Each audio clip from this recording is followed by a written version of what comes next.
Talking about money in business can bring up all sorts of feelings: uncertainty, avoidance, sometimes even guilt. And when you're someone who leads with purpose and heart, like I know you are, it can feel hard to know where finances fit into that picture.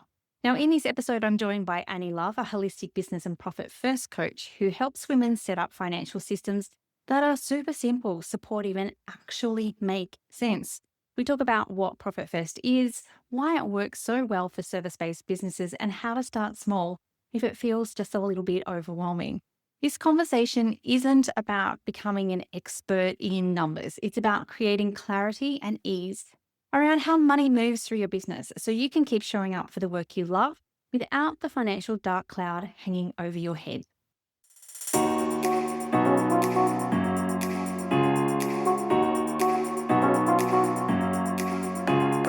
Welcome to the Powerful Content Podcast, your go-to source for content creation, strategy, and business inspiration. I'm your host, Mel Daniels, content strategist, coach, and speaker, empowering women across the globe to grow their business with powerful content that connects, nurtures, and converts. So if you're ready to create standout content that gets you noticed and remembered, or build an aligned audience who love you and are ready to buy from you, you're in the right place. I believe that content has the power to connect us all.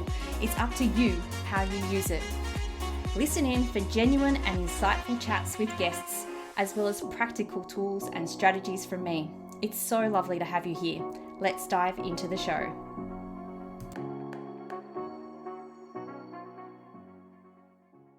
I acknowledge the Wongal people of the Eora Nation as the traditional custodians of the country that I am recording from today. I recognise their continuing connection to the land and waters. I pay my respects to elders past and present and extend that respect to all First Nation people listening today. Hello, beautiful people, and welcome to episode 173 of the Powerful Content Podcast. Hope you're well and ready for a fab conversation today, as I've got the beautiful Annie Love with me today, who is a holistic business and profit first coach. Welcome to the podcast for the second time, Annie. I feel so special, Mel, to be here for the second time. I I love chatting to you. You know, I could do it for hours on end every single day. So it's very exciting to be here. Thank you for having me. Oh, it's so wonderful to have you back, Annie. Annie was a guest way back in episode 49, where we spoke about intentionality and making meaningful progress in your business. And I love, Annie, how you are still talking about this holistic approach to business and teaching entrepreneurs on how to approach their business this way. But you've added this new set of skills and knowledge to help business owners, which we're going to talk about today, which is profit first. So I guess let's start there. You've just received your recertification. Recertification, yes.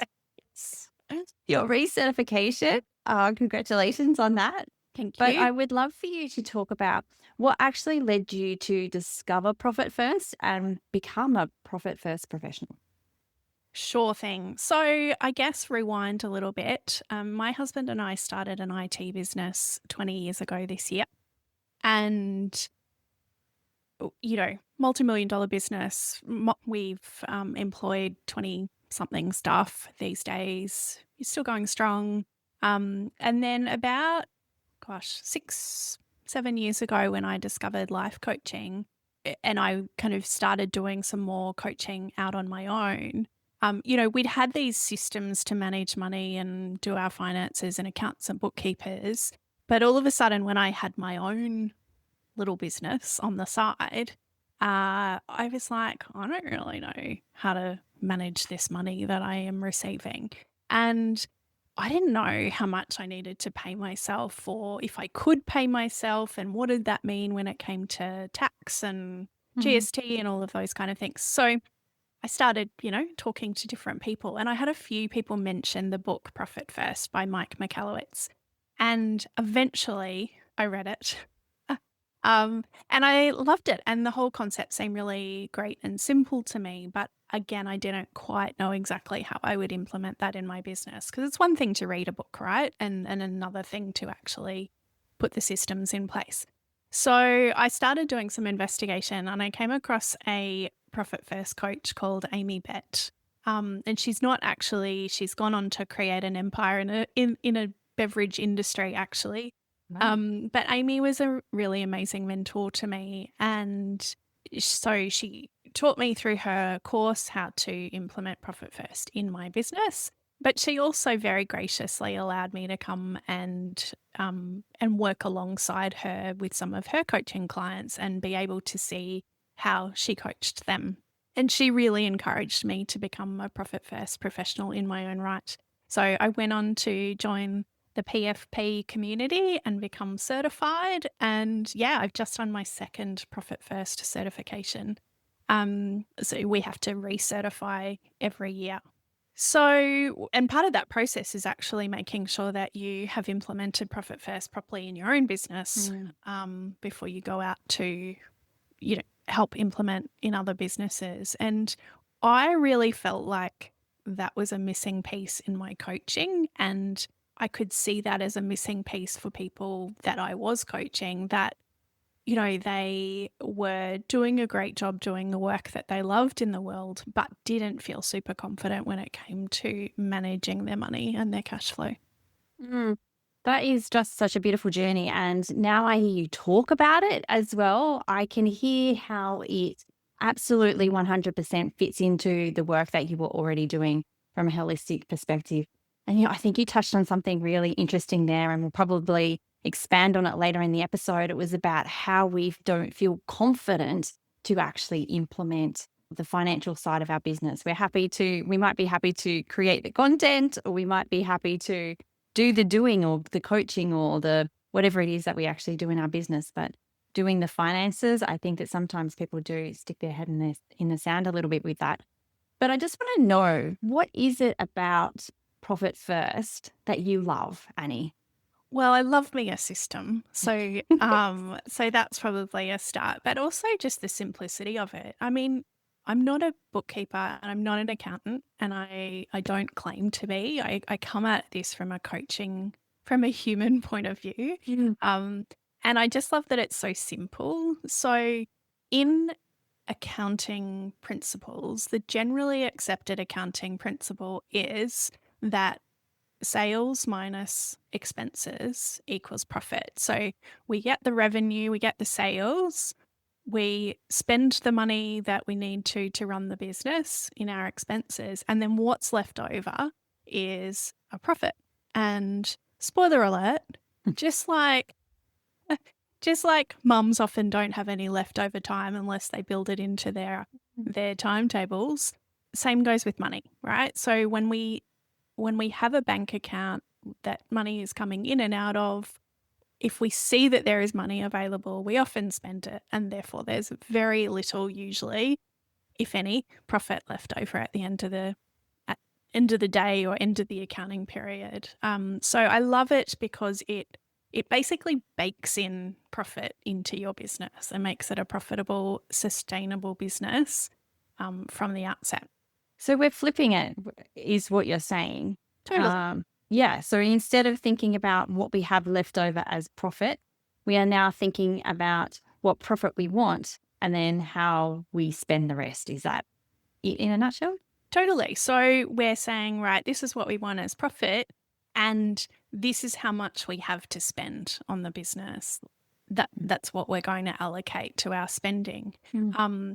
And I used to talk about this concept of Parkinson's law a lot before my Profit First days when it came to time. So if we get given 3 hours to do a report, we'll probably take the full 3 hours to do the report.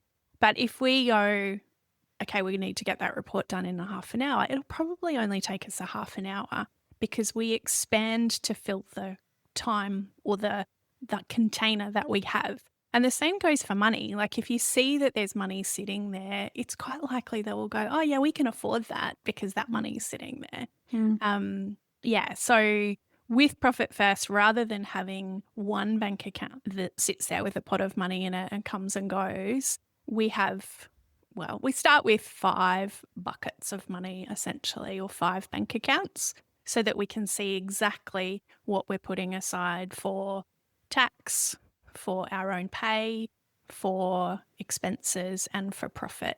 But we always start with profit because profit first. So you just said 5 different bank accounts. What were they again? So we have our income account, so that's the one that all of the money and the revenue comes into. Mhm. And from there we do distributions into profit first, into owner's pay, into tax, and into operating expenses.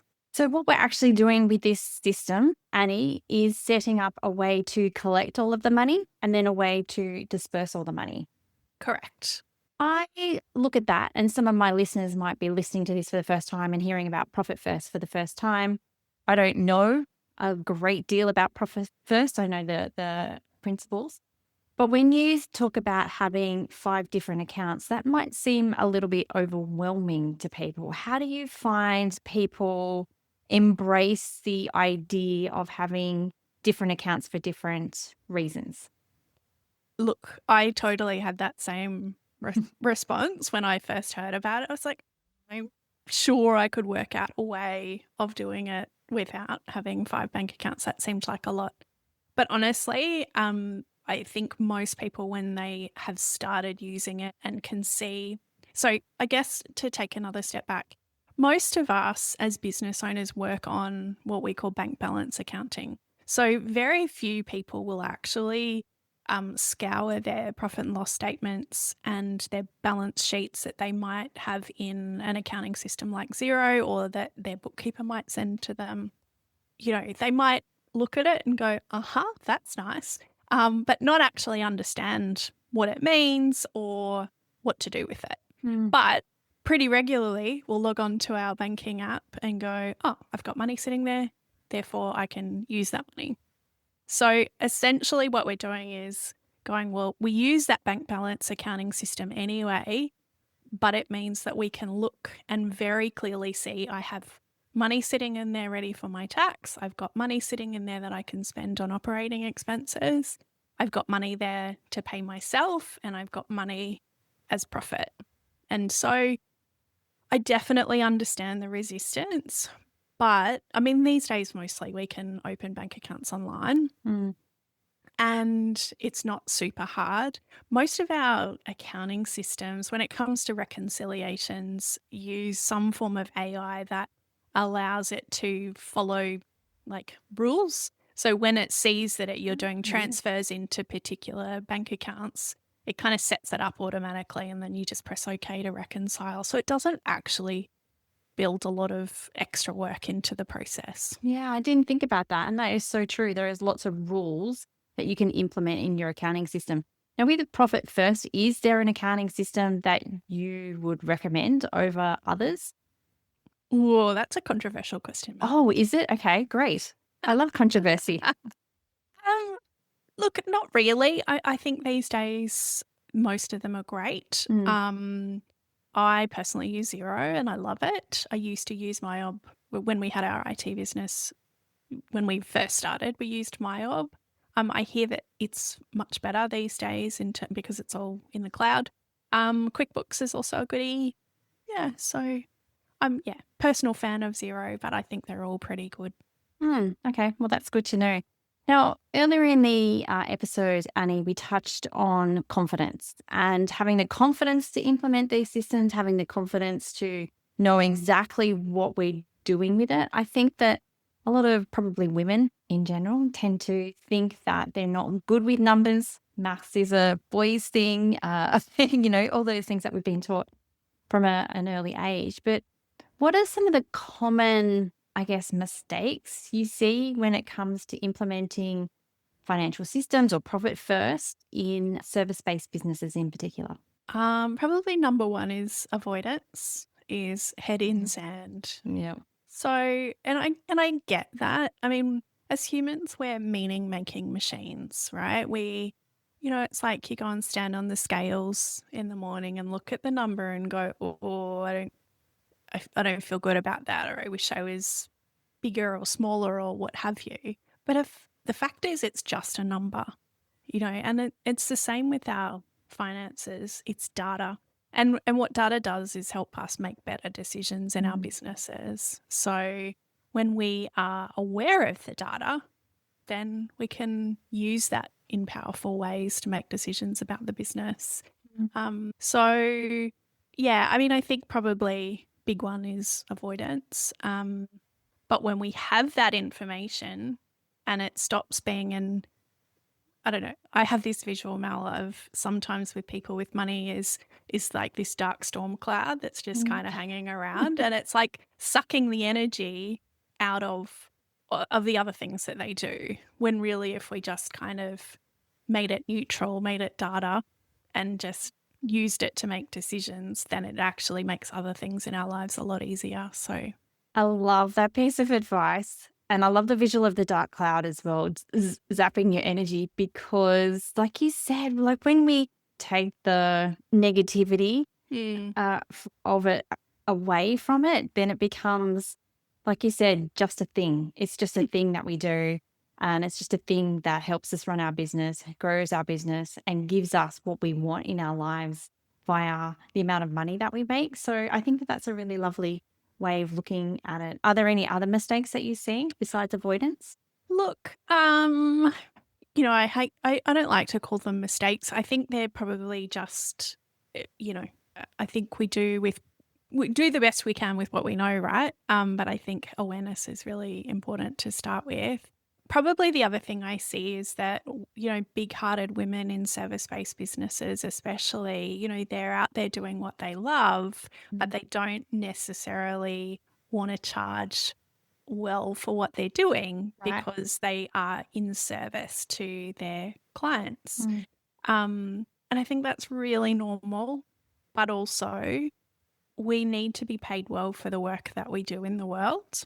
And I guess if I could frame it in this way, if we are in survival mode, so if we're worried about how much food we can put on the table or worried about what we can pay for in our household, we don't really have the headspace and the capacity to go and make an impact in the world and go and do great work in the world because we're really worried about whether we can feed our families. So if we look after those foundations, if we're being paid well for the things that we're doing, for the work that we are doing, if we're valuing the work that we do in the world, then we can go and make more of an impact elsewhere. That's such a beautiful message that I think a lot of my listeners will need to hear today that yeah, you are worthy. You're worth it, most definitely. Totally. And you know what? We're worthy whether we're making money or not, right? Mm. We are worthy because we are human and we're standing on this earth. But so I don't necessarily believe in the whole charge your worth kind of conversation, but I think it's really important to value correctly the work that we're doing in the world. And this is one of the things that I love about you as a person, Annie, and the work that you do is that you really talk about aligning purpose with your business and now aligning purpose with profit as well. What do you think that means to you? What does aligning purpose with business and profit mean for you and look like for you? So, and we had this conversation in episode 49, that Get back and take a listen, people. the values are really important to me, Yeah. and being values led is really important to me. And I think we could use our values in so many different ways in our businesses. But I think what it really means to me is that we're showing up in our true authenticity and you know what it's like when someone is really excited about the work they do in the world, they really shine and they Yeah. glow, and you go, and I think when you are doing the work that really lights you up in the world and you're feeling aligned with your purpose, then it's much easier to go out there and talk about what you do. And therefore, it's easier to go and make money and sell those services. So I guess there's that concept or that way of looking at it. Um, and then I think in terms of the way we spend our money can also align with our purpose and our values because, for example, I've got a client who loves travel. And so she knows using the profit first system that she can start putting money aside for her travel, so she can look forward to the next holiday she's got coming up and she's putting money aside for that. And that aligns with her values, and she knows she can pay for it. So she's not having this amazing holiday and then coming home worrying about the credit card bill that she's got. Oh, I love that. And I think that that's a great example of how the profit first system can support you as a values led entrepreneur. I often think that we think of perhaps holistic business and approaching business with purpose, with values, very different or very almost opposite to numbers and finances. But in fact, they just pair so absolutely beautifully. It's really lovely to stop and think about that, about how you can use your numbers, how you can make sure that you're making enough money to actually do good in the world. I mean, you said that this client is actually making money and spending money in line with their values, and I think that that's really special to be able to think that way as well. The other thing I was just going to say is, Yeah. and I guess that's an example of using your revenue into owner's pay and into a travel fund, right? Another way to look at that might be if something that you're actually spending money on in the business. So, for example, if one of your values is having the freedom to spend more time with your family, then maybe that investment is, rather than going into as much in terms of owner's pay, it is going into paying for support within your business. So you might be for hiring so that you've got more capacity to be outside of the business. So And I'm just going to take a step back for a moment, Annie, to the actual system. How do you determine what percentage of the money that you make goes into each of those five different accounts? So I guess there's two kind of parts to this. One is that, in the book there are benchmarks. So based on how much real revenue you are earning in the business. And when we talk about real revenue, if you have say a product-based business, we would take out we call it materials and subcontractors, sorry, mats and subs account. So we would take out the things that we're spending on a product that needs to be sold, if that makes sense. Hmm. And what's left after that is our real revenue. So we have benchmarks. So if you're earning, say, up to 250,000, up to 500,000, up to a million, up to 5 million, 10 million, 20 million, I'm not in that bucket, just FYI. There are different percentages recommended for each of those levels. Uh-huh. So that's kind of the starting point. However, what's really important before starting Profit First is actually to think about the goals of your business. So, you know, percentages are great, benchmarks are great, but if that isn't in line with the goals of your business, then, it feels like it's just an arbitrary number. So it's important to think, for example, if you've got a tax bill and you don't want to have a tax bill with the ATO, if you're in Australia, then maybe the starting point is higher for that tax percentage until you pay off that tax bill. Yeah. So it depends on the goals, your own personal goals and the goals of the business. And it's really important to go from that place rather than just have arbitrary numbers that you feel like you're putting money into. Love that. And I think that this goes for everything in business. And I talk about this a lot with content as well. It's all well and good to take someone's strategy or someone's system, but just make sure that you're coming to it from a personal perspective. So you talk about thinking about the goals of your business first before you actually implement the system. And I often think about, the goals of your content before you actually start creating content, how much time, energy, and resources that you have available to actually implement it as well. That's really going to determine how much time you spend on creating it and what you actually create and where you put it out into the world. So I love how you think about implementing profit first from a goals first perspective as well. Beautiful.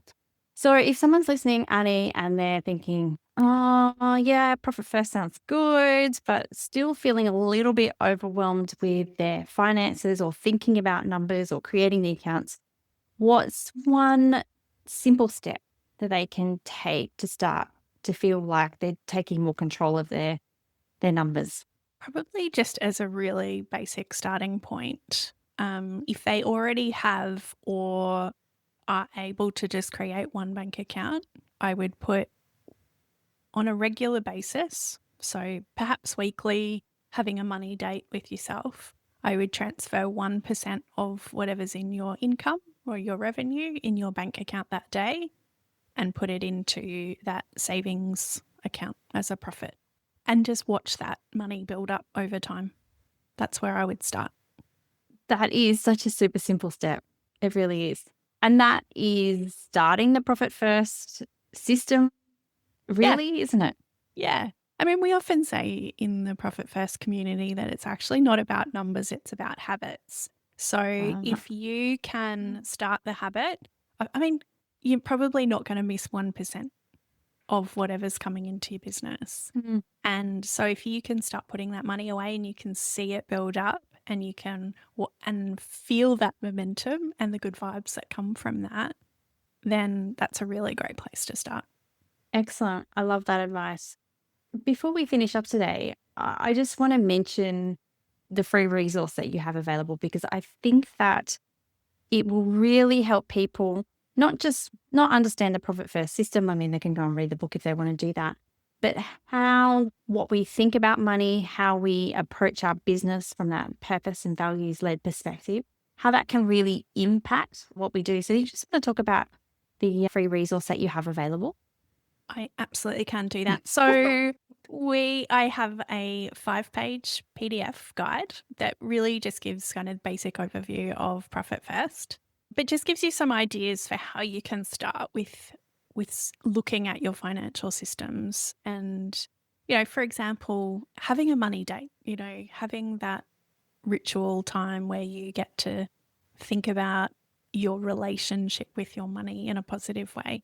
And it also has a little calculator in it called an instant assessment and just a spreadsheet basically where you can, put your financial figures in and see where you're sitting at the moment when it comes to the profit first system.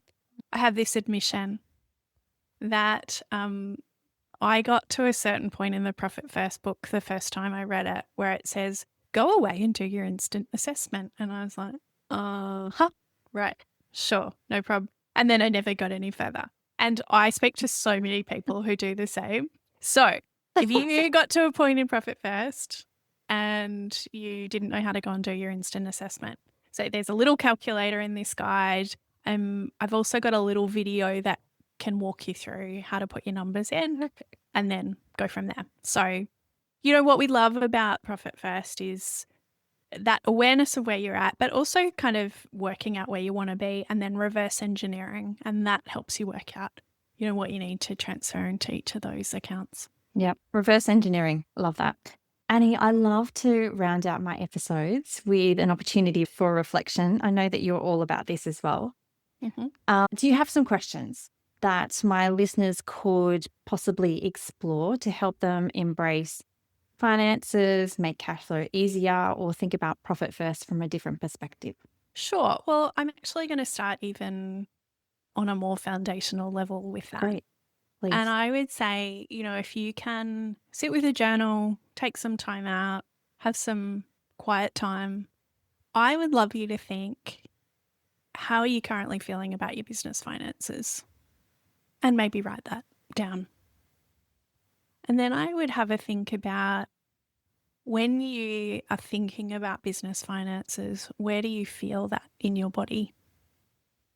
And, I think it's really important to think about the human at the center of the business.